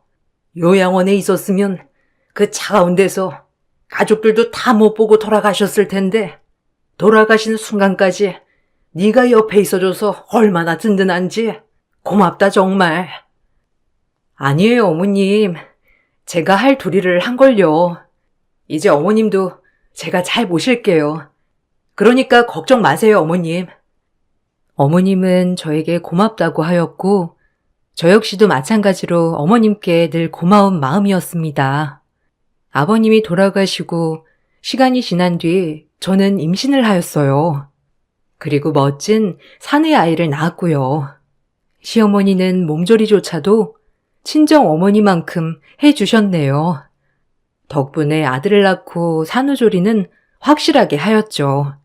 아이를 낳아 이제 남편이 조금 제정신을 차리나 싶었지만 역시나 아이가 있어도 남편은 밖으로 나돌았어요. 이젠 사업뿐만 아니라 여자도 만나는 것 같았어요. 매일 저녁엔 술 냄새에 와이셔츠에 여자 화장품을 묻혀놓는 일도 허다했죠. 시어머님 모시고 살면서 더 이상 큰 소리를 내면 안 될 것 같아 많이 참았지만 이젠 한 아이 아빠, 가장으로서 그렇게 살면 안 될 것 같았어요. 그래서 더욱더 다그쳤고 저희 그런 모습에 남편은 더 밖으로 돌았죠. 이 화장품 묻은 옷 뭐야? 하다하다 바람도 피우니? 아니 여자가 없을 수 없지.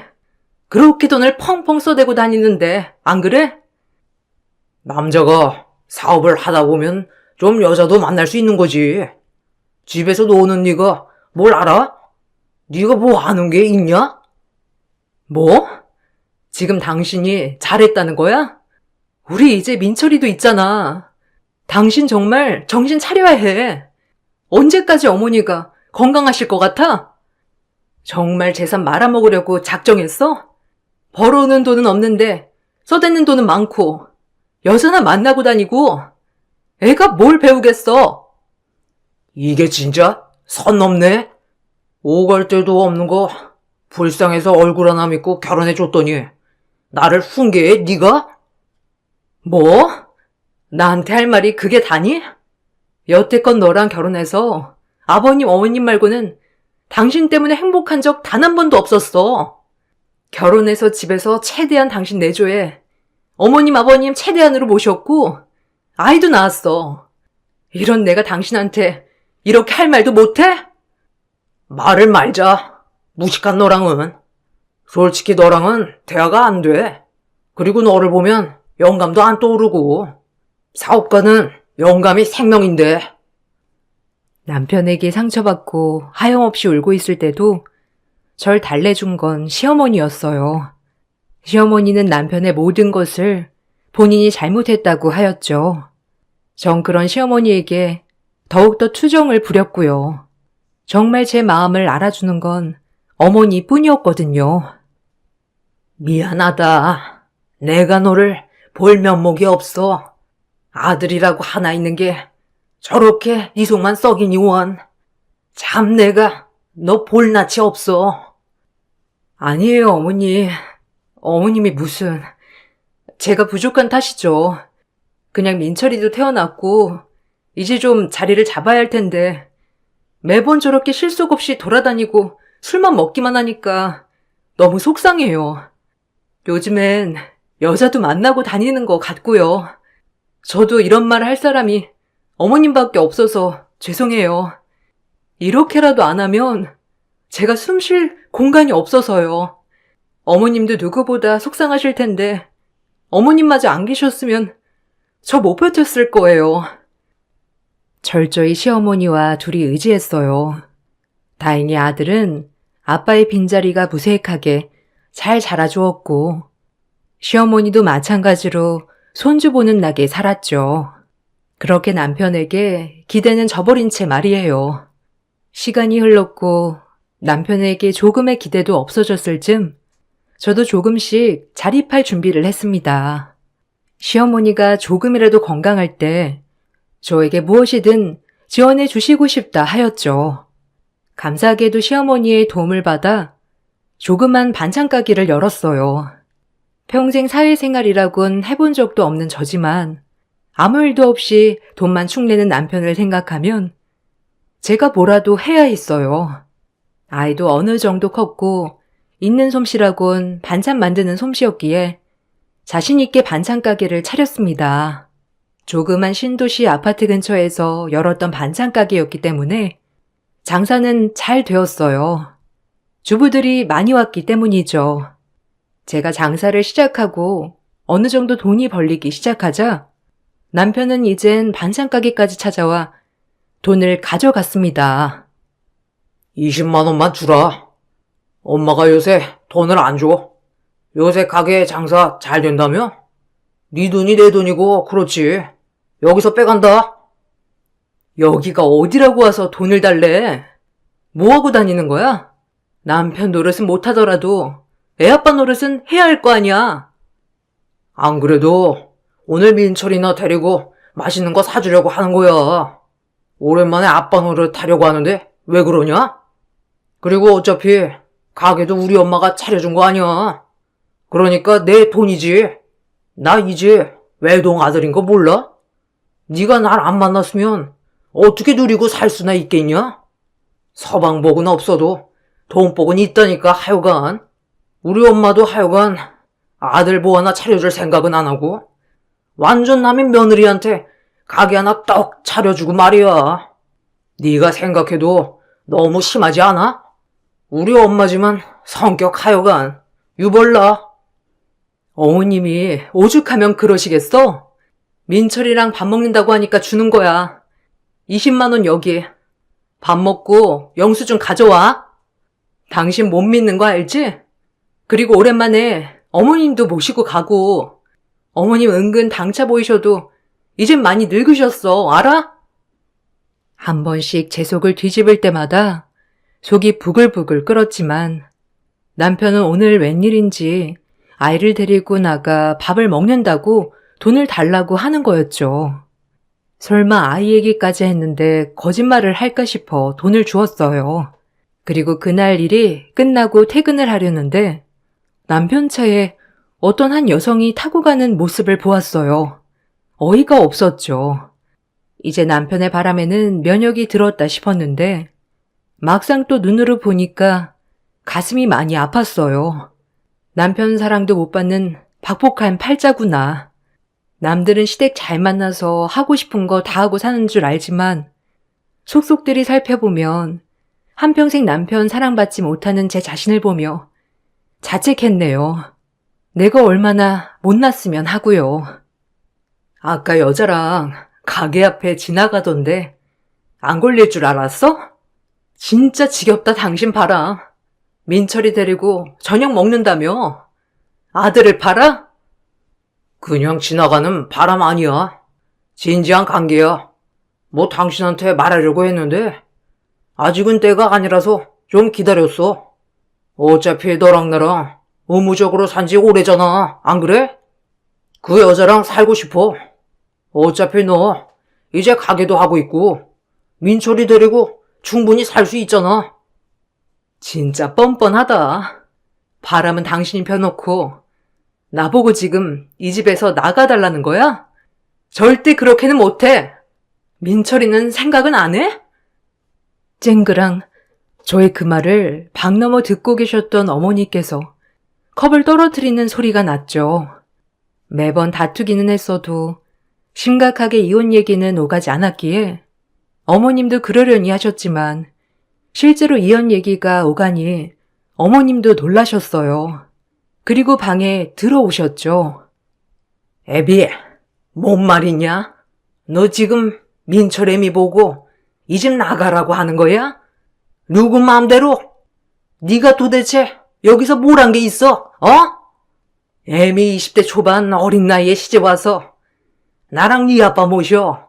네 아빠 평수발 다 들고 이제서야 민철이 하나 잘 키워보겠다고 매일 반찬 냄새 맡아가며 뼈 빠지게 일하는데 네가 어떻게 애미한테 그런 말을 해? 내 배로 나왔지만 네가 사람이냐? 엄마, 아들은 좋아요. 그만하세요. 이제 아들도 행복하게 살고 싶다고요. 아들이 행복이 중요하지 않아요, 엄마? 뭐? 행복? 말이면 단 줄 알아? 그동안 하고 싶은 거 다 하고 살았잖아. 아니야? 근데 이제 와서 나보고 이 집을 나가달라고? 내 눈에 흙이 들어와도 안 된다. 이혼은 정신 차려, 이 녀석아. 언제쯤 정신 차릴래? 이제 이 아빠 돼가지고, 아유. 어머님은 충격을 받으셨는지 그 자리에서 쓰러지셨어요. 남편과 저는 놀란 나머지 얼른 어머님을 모시고 병원으로 향했죠. 병원에서는 어머님 연세도 있고 하셔서 충격받아 쓰러지신 거라고 했어요. 어머님을 퇴원시켜 집으로 모신 뒤 이렇게 쓰러지게 한 게 제 잘못인 것 같아 하염없이 후회만 밀려왔습니다. 남편은 어머니가 쓰러지자 이때다 싶었는지 재산을 차지할 생각만 했어요. 어머님, 죄송해요. 제가 괜히 어머니한테 못 볼 꼴을 보여드려서 제가 참았어야 했는데 다 제 잘못이에요. 아니다. 내가 미안하다. 평생 이 집에 시집와서 몸 바쳐 시합의 병간호해. 나 모셔. 쉬운 일이 아니었을 텐데 내 욕심에 너를 붙잡아만 뒀어. 평생 철없는 남편이랑 사느라 속상했지? 내가 너한테는 미안하다는 말밖에 할 말이 없다. 아휴. 오히려 시어머니께서 저에게 미안하다며 우셨어요. 그리고 그렇게 어머님이 몸져 누운 시간이 길어질수록 남편은 점점 더 정신을 못 차렸습니다. 이젠 집에 그 상간녀도 들이기 시작했어요. 인근의 말에 들리기로는 민철 아빠가 요새 어느 외간 여자랑 그렇게 쏘다니고 건물도 보러 다니고 펜트하우스도 보러 다니는 둥 아주 신이 났다는 거였어요. 정말 인간 같지도 않았네요. 자기 엄마는 지금 몸져 누워있는데 연애에 사치에 하고 싶은 것을 다 하고 다니다뇨. 정말 괘씸했습니다. 평생 나에게 행복이란 걸 안겨주지도 않은 인간 같지도 않은 인간을 어찌해야 할까 고민만 하였죠. 하지만 아이에게 혼란을 가중시키고 싶지 않았기에 지금은 참았습니다. 하지만 남편은 제가 참는 거와는 무색하게 점점 도를 넘더군요.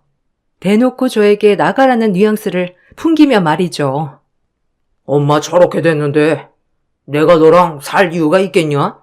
너 하나 끔찍이 여기시는 엄마인데 이제 엄마 돌아가시면 난 너랑 살 이유 없어. 알아? 엄마도 이제 곧 돌아가실 거고 너 살 길 알아서 나가 찾아. 설마 우리 집 재산 다 많은 건 아니지? 미친놈. 네가 인간이니? 너네 엄마 저렇게 몸져 누워있는 모습을 보고도 그렇게 돌아다니고 싶어? 그러고도 네가 민철이 아빠야? 민철이 핑계 좀 대지 마. 그 핑계 대서 어쨌든 이 집에서 한 자리 차지해보고 싶은 거 아니었어? 너 그거 하나 때문에 버틴 거잖아. 뭐 눈엔 뭐만 보인다더니 내가 너랑 똑같은 놈으로 보이니? 이 인간 말종아? 어머님만 아니면 너 내가 진짜 가만 안 뒀어. 남편과 대화를 하고 나면 제 마음은 칼날이 비수가 되어 꽂히는 것만 같았어요. 어쩜 저렇게 이기적인 인간인지 누워 계신 어머님이 불쌍했죠. 어머님은 그런 남편의 망나니 짓을 보면서 눈물만 훔칠 뿐이었어요. 자식복도 지질이 없는 어머님. 그리고 남편은 어머님이 슬퍼하시든지 말든지 그 상간녀와 붙어 다니면서 같이 살 집을 알아보았죠.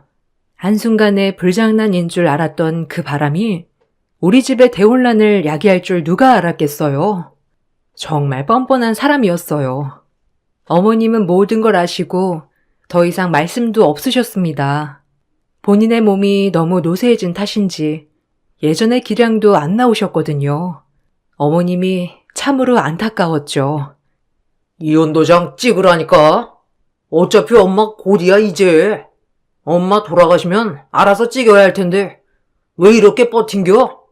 그 반찬 가게라도 지키고 싶으면 도장 찍어. 그리고 민철이도 네가 키우던지. 어차피 헐몸이어야 새 출발하기도 편하지. 뻔뻔하긴 짝이 없는 놈. 이혼은 내가 알아서 할 거야. 그러니까 네 입에서 뻔뻔하게 꺼내지 마. 평생 불륜남녀 소리 듣기 싫으면. 이젠 진짜 너랑 살 이유가 없다. 나도 내 행복 찾아야지. 우리 예쁜이랑 살 집도 알아봤어 이미. 넌 그냥 몸만 나가면 돼. 어차피 이 집에서 누렸던 것들 다 우리 엄마 덕에 누리고 산 거 아니야? 그러니까 그냥 몸만 나가. 내가 할 말은 이거야. 전하의 배은망덕한 놈. 한평생 언제 정신 차리려나 했는데 이젠 너한텐 기대도 없다. 아들 하나 있는 거라고 언제쯤 괜찮아질까? 이제는 좀 철들었나? 기다린 세월만 한평생이다. 내가 죽어서도 애미한테 미안해서 어떻게 눈을 감어? 네가 사람이야? 아, 엄마는 빠져요. 남한테 왜 그래 도대체? 내가 엄마 자식이지. 얘가 엄마 딸이야? 내가 얘랑 살기 싫다고. 나도 사랑하는 여자랑 살 거라고. 남편은 이 말만은 내뱉고 또다시 집을 나가버렸어요. 아마 상간녀를 만나러 간 모양이었죠. 그리고 어머닌 무슨 결심을 해 보이는 것 같았어요. 전 계속 반찬 가게를 나가며 어머님의 병간호를 병행했죠. 그로부터 얼마 후 어머님이 모든 친척분들을 모아놓고 중대한 발표를 하신다고 하셨죠. 저와 제 아들 그리고 남편까지 꼭 이 자리에 참석하라며 신신당부를 하였어요. 전 일을 끝내고 얼른 집으로 향했습니다. 그곳엔 남편과 상간녀도 와 있었고요. 기가 막혔네요.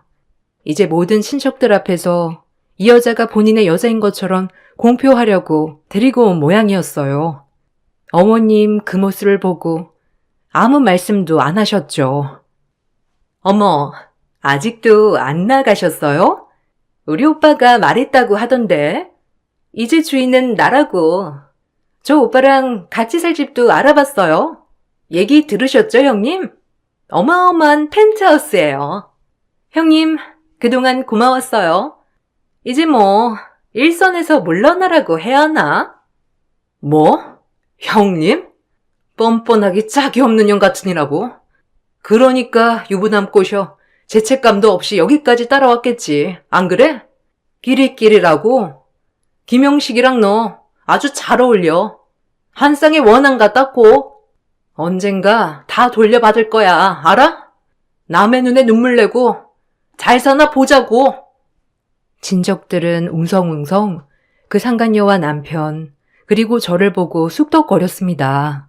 아주 정말 별 광경이었죠. 전 혹여나 아들이 상처받을까 아들을 방으로 올려보낸 뒤 그 자리에 앉았어요. 그리고 어머님은 입을 떼셨죠. 그 이야기는 아주 놀라울 만한 이야기였네요. 내가 생각을 해봤어. 그동안 내가 어떻게 살아왔는지. 여기 있는 모든 사람은 다 알 거예요. 이제 내 생이 얼마 남지 않은 것 같아 죽기 전에 유언을 좀 하려고 합니다. 내가 죽고 유언장만 남길 수도 있었으나 꼭 맨정신에 살아생전에 하고 싶었어요. 어머님, 무슨 그런 말씀을 하세요. 유언이라뇨. 그리고 아직 살 날이 많으신데 그런 말씀 마세요. 아셨어요? 넌 조용히 해. 이 집에서 네가 무슨 할 말이 있다고? 그래, 엄마. 이왕 물려주기로 한 거 있으면 빨리빨리 물려줘요. 어차피 줄 거 지금 주면 좋잖아. 안 그래요? 이제서야 우리 엄마가 내 말뜻을 잘 알아들으셨네. 고마워요, 엄마. 내가 이제 잘 모실게. 시어머니의 말이 떨어지기도 전에 넙죽 감사하다는 남편을 보며 착잡했습니다. 언젠가 이혼은 해야겠지만 정말 때가 다 된 것 같았거든요. 하나밖에 없는 아들, 이제라도 사랑하는 여자랑 같이 살게 하려고 하시나 보다 했어요. 어머님이 어떤 말씀을 하시던지 그냥 저는 받아들일 준비를 했습니다. 전 어머님의 사랑을 평생 받았으니 그걸로 되었다 싶었죠. 어머님이 무슨 말을 하더라도 겸허히 받아들일 준비를 하였어요. 그것이 어머님 마음을 편하게 할 수 있다면요. 넌 내가 빨리 죽기를 바라는구나. 아들 하나 있는 거라고 이렇게밖에 못 키운 다 내 불찰이다. 그저 오냐 오냐. 언젠간 철들겠지.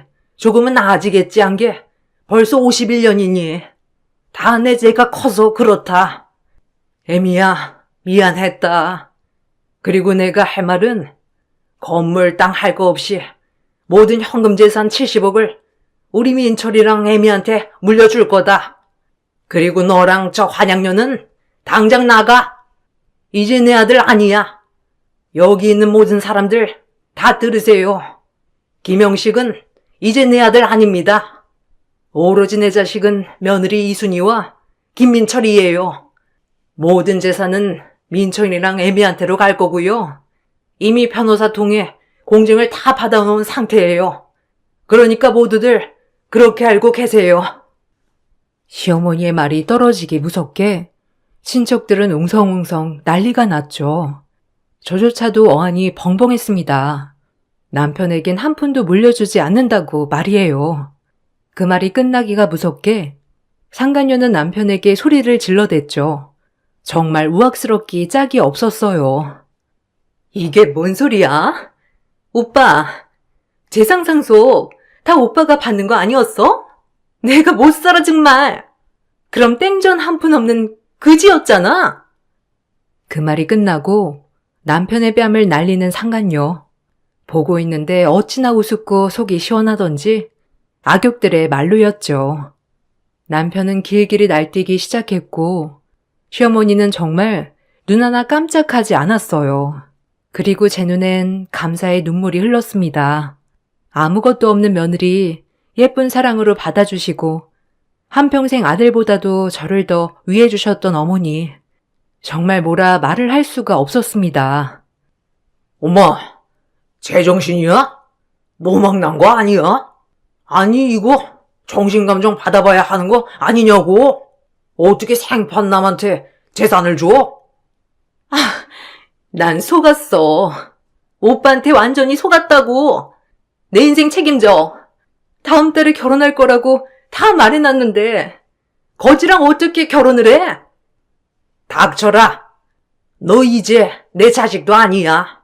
내가 죽든지 말든지 아주 내 재산 탕진할 생각이나 하고 다니고 그게 내 자식이라고 할 수 있어? 한평생 민철 어미한테 봉양받고 살았다.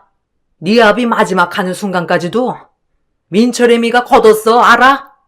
이 은혜도 모르는 놈. 나가 이제. 시어머니의 말에 남편은 집을 나갔습니다.